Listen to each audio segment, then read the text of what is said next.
Hello बच्चों, चलिए प्रश्न को पढ़ते हैं। किसी बिंदु आवेश पर यदि वैद्युत बल रेखाएं आकर मिलती हैं तो इस बिंदु पर आवेश की प्रकृति क्या होगी। चलिए सबसे पहले हम लिख लेंगे मूल अवधारणा।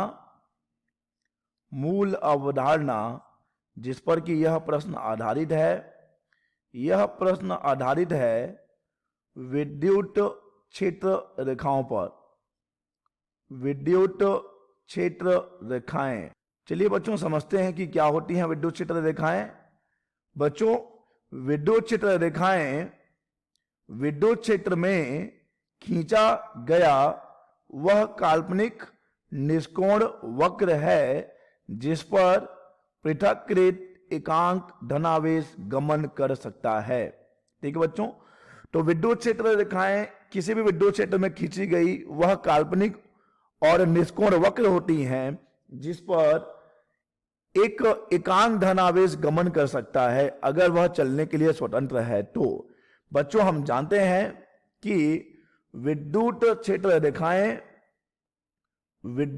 रेखाएं धनावेश से प्रारंभ होती हैं, यानी कि धनावेश से निकलती हैं, और विद्युत क्षेत्र रेखाएं ऋण आवेश पर आकर समाप्त होती हैं। ठीक है बच्चों, तो धन आवेश से निकलती हैं और ऋण आवेश पर आकर खत्म होती हैं।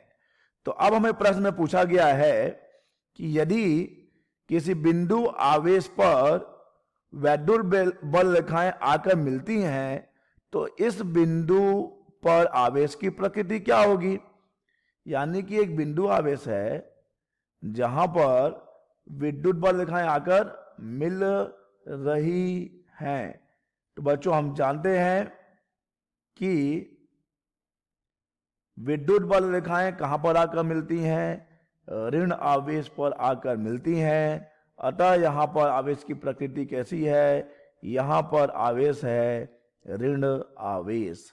आवेश कैसा होगा बच्चों, आवेश होगा ऋण आवेश। आशा करते हैं बच्चों आपको यह प्रश्न समझ आया होगा। धन्यवाद।